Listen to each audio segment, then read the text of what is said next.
رنگ محل میں مقبرہ ایاز، باغ ارجن دیو، بینک آف انڈیا، بلاخی شاہ کی حویلی، 9 گز پیر کا مقبرہ، جانے کیا کچھ ہے، اور میں نے کچھ بھی دریافت نہیں کیا تھا پچھلی بار، اس لیے وہیں جا رہا ہوں رنگ محل. لیکن اس بار میں جا رہا ہوں شیرا والے گیٹ کی طرف سے.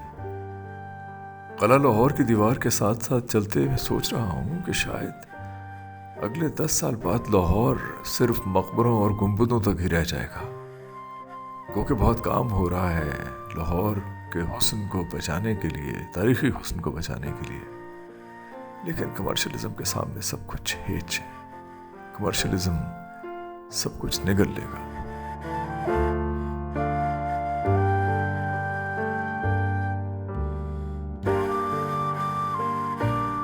بھٹی پر دانے بھونتی یہ ضعیف خاتون یوں سڑکوں پر ٹھیلا کہاں لگاتی تھی. یہ دھواں اس ضعیف کی آہ بن کر اٹھ رہا ہے. ایک طرف دولت کا وحشیانہ اظہار ہے تو دوسری طرف غربت کا ننگا ناچ.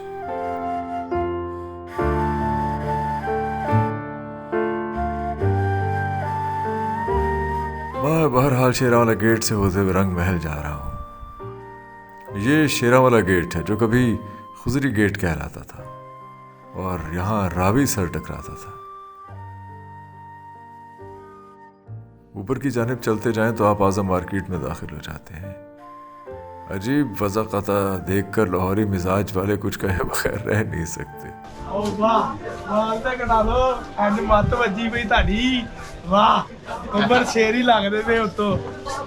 راہ چلتے خوشگوار سی چھیڑ چھاڑ لاہوری مزاج ہے. چہرے پر مسکراہٹ، آنکھوں میں شرارت اور وفاداری ان کا خاصہ ہے.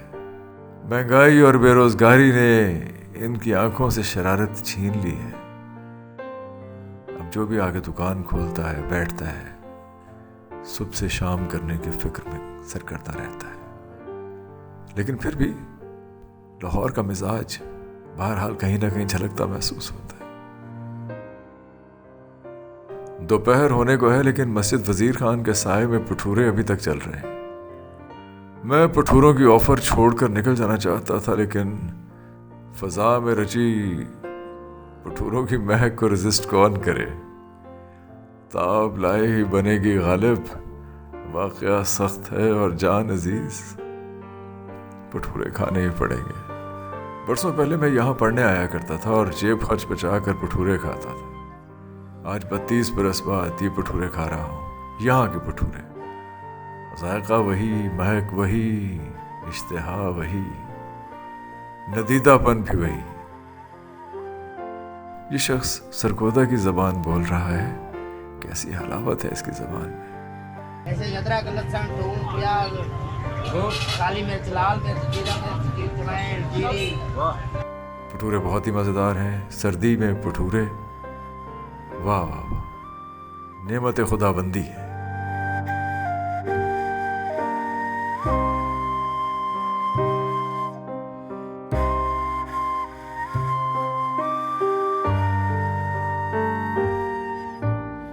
سردی بڑھتی جا رہی ہے اور میں وان والے بازار میں داخل ہو گیا ہوں.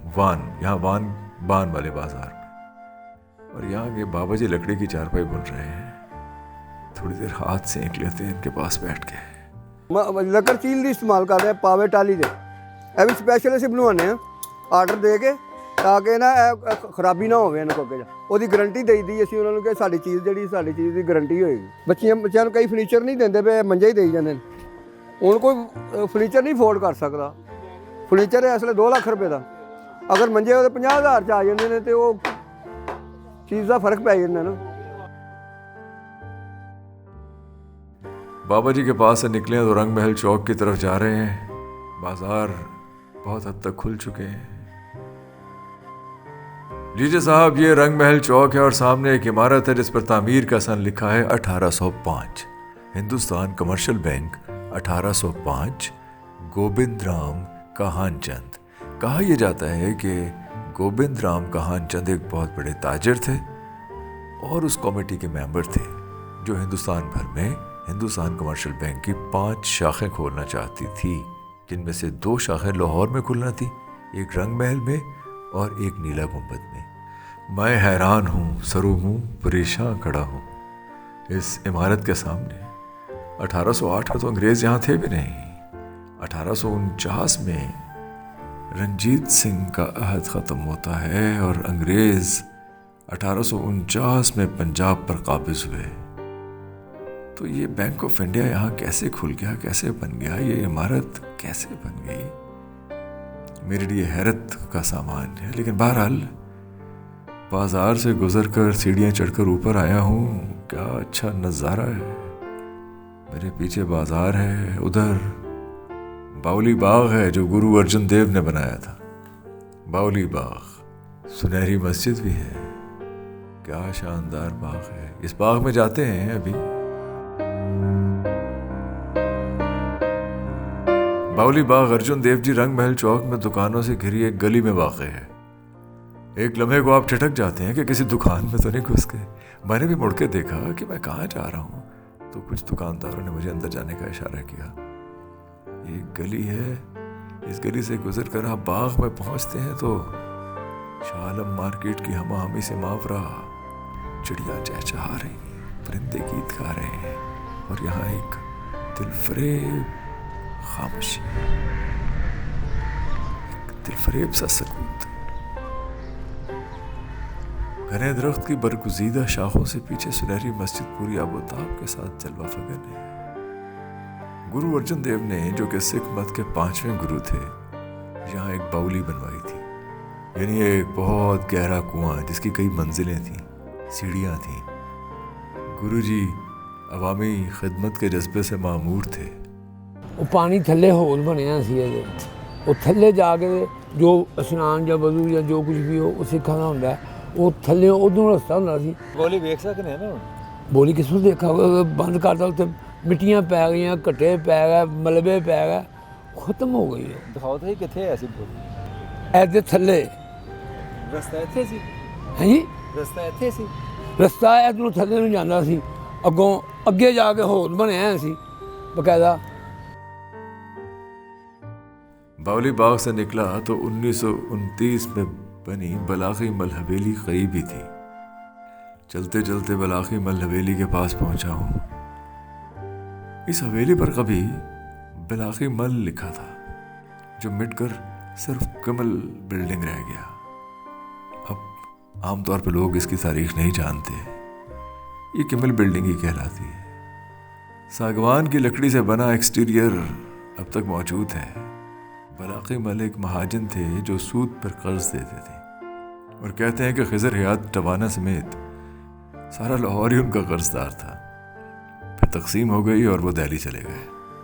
کبھی شادی بیاہ پر یہ حویلی سجائی جاتی تو لوگ دور دراز سے اسے دیکھنے آیا کرتے تھے۔ آج بھی اس کی شان و شوکت کو بحال کیا جا سکتا ہے، اسے سیاحت کے لیے ورثہ بنایا جا سکتا ہے، لیکن کون کرے یہ سب؟ فورٹ سٹی اتھارٹی والوں کی نظر ابھی شاید یہاں نہیں پڑی، ورنہ اس حویلی کی تاریخی اہمیت سے انکار نہیں ہے۔ بلاغی شاہ کی حویلی سے نیچے اترے ہیں تو ایاز مسجد کی طرف جا رہے ہیں۔ ایک ہی صف میں کھڑے ہو گئے محمود و ایاز، نہ کوئی بندہ رہا نہ کوئی بندہ نواز۔